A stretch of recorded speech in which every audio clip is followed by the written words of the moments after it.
ये कहानी है अमेरिका के इतिहास के सबसे बड़े खजाने की, जिसे पाने की चाहत में सदियों तक कई राजा महाराजा एक दूसरे से लड़ते रहे। और जब जब किसी राजा ने उसे जीता, वक्त के साथ साथ वो खजाना और बड़ा होता गया। लेकिन एक दिन किसी राजा ने उस खजाने को कहीं छुपा दिया।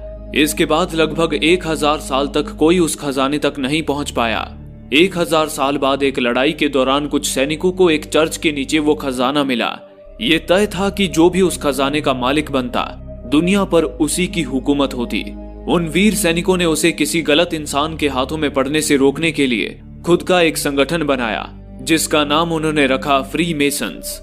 इसके बाद वे सैनिक उस खजाने को यूरोप से बाहर ले गए। इस घटना को सदियां बीत गई और इतने सालों में फ्री मेसन्स ने अपना काम बखूबी निभाया था।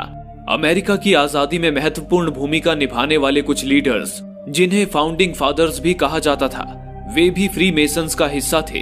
ये खजाना अंग्रेजों के हाथ ना लगे, इसके लिए उन्होंने इसे एक गुप्त जगह पर छिपा दिया, और वो गुप्त जगह याद रहे, इसके लिए उन्होंने पीछे कुछ सुराग छोड़ दिए। लेकिन वक्त के साथ साथ वो सुराग भुला दिए गए और वो खजाना फिर एक बार कहीं गुम हो गया। लेकिन एक दिन अमेरिका के फाउंडिंग फादर्स में से एक चार्ल्स कैरल बग्गी में बैठकर प्रेसिडेंट से मिलने जा रहे थे। वो काफी हड़बड़ी में लग रहे थे। दरअसल खजाने के कई सुरागों में से एक सुराग उनके पास भी था। वे कई दिनों से बीमार थे और शायद उन्हें इस बात का अंदाजा हो गया था कि वे अपनी मौत के काफी करीब थे। इसलिए मरने से पहले चार्ल्स कैरल प्रेसिडेंट को उस सुराग के बारे में बताना चाहते थे। लेकिन प्रेसिडेंट की गैर मौजूदगी की वजह से उनकी प्रेसिडेंट से मुलाकात नहीं हो पाई। इसलिए मरने से पहले उन्होंने वो सुराग अपने भरोसेमंद सेवक थॉमस गेट्स को दिया। वो सुराग एक चिट्ठी में लिखा हुआ था। उस चिट्ठी में लिखा था कि सीक्रेट शार्लेट के पास है। हालांकि शार्लेट कौन था, ये बात चार्ल्स कैरल भी नहीं जानते थे। थॉमस गेट्स और उसके वंशजों ने खजाने के बाकी सुरागों को ढूंढने की काफी कोशिश की, लेकिन किसी को कोई सुराग नहीं मिला। फिर आया सन 1974। गेट्स खानदान के वारिस बेन गेट्स ने भी खजाने के बारे में कुछ बातें सुन रखी थी।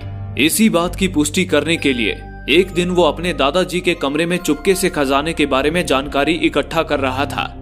तभी उसके दादाजी ने उसे देख लिया।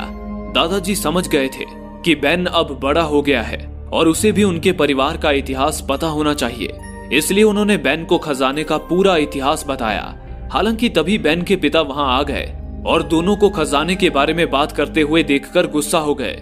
दरअसल बेन के पिता ने भी अपनी जवानी में खजाने को ढूंढने की काफी कोशिश की थी, पर काफी कोशिशों के बाद भी जब उन्हें कुछ नहीं मिला तो उन्होंने मान लिया कि यह खजाना सिर्फ एक काल्पनिक कहानी है।